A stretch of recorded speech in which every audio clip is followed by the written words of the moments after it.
A reforma política ganhou um apoio de peso no país. A Igreja Católica é uma das 100 parceiras de um projeto de lei de iniciativa popular chamado Eleições Limpas, que defende mudanças no sistema político, incluindo o financiamento público das campanhas eleitorais. Para que o projeto seja apresentado no Congresso, são necessárias 1.600.000 assinaturas. Além da Confederação Nacional dos Bispos do Brasil, a CNBB, fazem parte da coalizão pela reforma política democrática e eleições limpas, entidades como a Ordem dos Advogados do Brasil, Rede Nossa São Paulo e Movimento de Combate à Corrupção Eleitoral. Neste fim de semana, vários representantes da coalizão se reuniram em São Paulo para discutir a importância da reforma popular.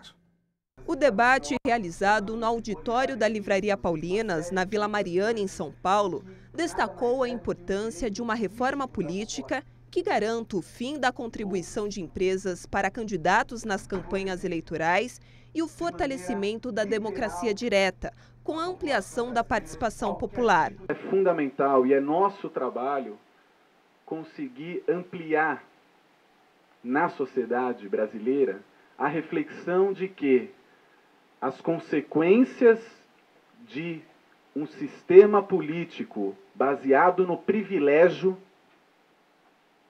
são desastrosas, principalmente para a classe trabalhadora e para aqueles que vivem em condições indignas. Para contribuir neste processo de mudança do sistema político, cerca de 100 entidades elaboraram o projeto de lei Eleições Limpas, de iniciativa popular, que propõe mudanças importantes no sistema eleitoral.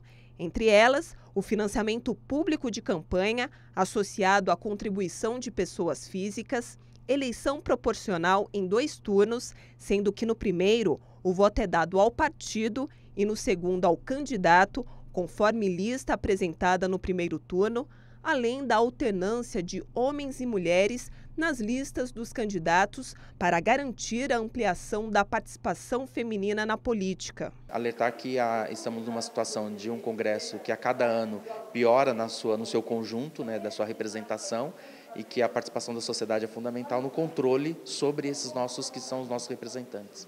Para ser apresentado no Congresso Nacional, o projeto de lei de iniciativa popular precisa ter 1.600.000 assinaturas. A nossa meta aqui na Arquidiocese é a arrecadação de 300.000 assinaturas, numa média de 1.000 assinaturas por comunidade, o que seria um trabalho bastante razoável e possível. O segmento progressista da Igreja tem realmente contribuído para mobilizar os segmentos populares, a sociedade como um todo, seja propondo projetos, ideias, soluções, seja se posicionando criticamente em relação a iniciativas que podem significar retrocesso em relação às conquistas que, a duras penas, o povo brasileiro conseguiu.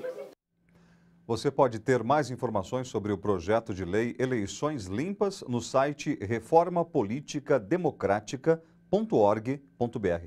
Lá é possível consultar todo o material e ter acesso ao abaixo-assinado. Além desta iniciativa que nós acabamos de ver, existem várias outras que dependem e defendem uma reforma política no país. No Congresso Nacional, por exemplo, já existe uma proposta de emenda constitucional sobre este assunto. É uma proposta que, entre outras divergências, não proíbe que empresas financiem as campanhas eleitorais.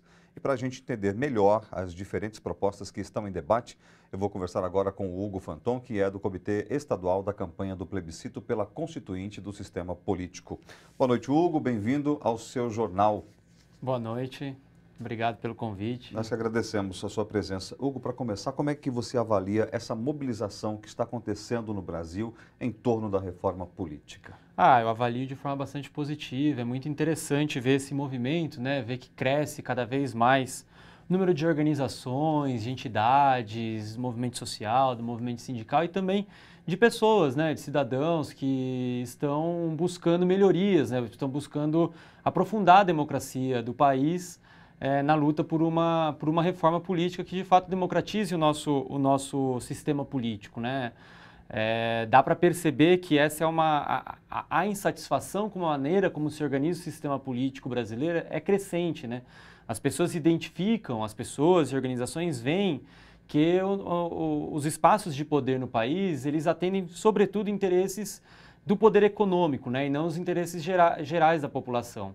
Então, justamente por causa disso, né, um conjunto muito significativo de movimentos sociais, entidades e organizações tem atuado cada vez com mais força nas diferentes pautas relacionadas à reforma política, né, uma luta aí constante, né, uma construção de força em torno da necessidade de transformar o nosso sistema político de uma forma mais democrática, né, para tornar ele mais acessível aos interesses da população brasileira. Sim. E o que diz a proposta de emenda constitucional? O que ela diz exatamente? Essa proposta que está no Congresso, a quem que ela interessa? Essa é uma proposta, essa PEC que tá vindo à tona, né, que tem sido propagandeada pelos meios de comunicação, ela interessa sobretudo os interesses daqueles que já ocupam o poder político, né, o poder econômico sobretudo, né, as classes dominantes, né, os privilegiados. Por que a gente está dizendo isso? Porque, por exemplo, um dos pontos centrais de uma reforma política que democratize o sistema político, ele relacionado ao financiamento de campanha, né? Então, esse conjunto de organizações e de movimentos reivindica a proibição do financiamento empresarial de campanha, porque todo caso de corrupção que a gente observa, ele tem na sua origem um financiamento empresarial de campanha, né? Algum representante que é financiado por alguma empresa e depois passa a atuar nos espaços institucionais de acordo com o interesse do seu financiador e não com o interesse geral da população. Essa PEC que está em tramitação, que a gente está chamando de PEC da corrupção, ela legitima esse mecanismo, né? Ela institucionaliza o chamado financiamento empresarial de campanha, ou seja, ela tende a reforçar um dos mecanismos mais perversos do nosso sistema político, que é a possibilidade de controle do sistema político pelo poder econômico. Bem, você faz parte do Consulta Popular, que é uma das entidades que está defendendo a realização desse plebiscito sobre uma constituinte exclusiva para a reforma política. Como é que atuaria essa reforma e essa constituinte? Desde o ano passado, né, a gente tem tanto a organização que eu atuo, como um conjunto bastante expressivo, mais de 500 organizações e movimentos pelo Brasil todo, né, tem construído uma campanha, que é uma campanha por uma constituinte exclusiva e soberana do sistema político. O que seria isso, né? A gente reivindica a realização de uma Assembleia Constituinte, uma Assembleia eleita pelo povo, que ela seja exclusiva, né? Que ela trate exclusivamente do tema da reforma política e que também tenham representantes eleitos exclusivamente para isso. A nossa Constituinte de 86, 88, a Assembleia Constituinte que tivemos, ela foi congressual, ela não foi exclusiva. Então, os mesmos parlamentares que legislavam, eles eram constituintes. Então, se dizia que negociava de manhã e fazia a legislação à tarde, né? A gente não quer isso, a gente reivindica uma Assembleia que seja exclusiva, né? Que ela venha da soberania popular e que faça uma reforma política de acordo com os interesses do povo brasileiro, da população brasileira. Por isso, essa luta por uma constituinte do sistema político. E que cheguemos lá. Nós estamos juntos nessa luta também. Hugo, muito obrigado por ter vindo aqui, por nos esclarecer um pouquinho a respeito desse projeto, dessa reforma. E a gente vai acompanhar esse trabalho. Muito obrigado e até uma próxima. Eu que agradeço e convido a todos a participar dessa campanha com a gente nacionalmente.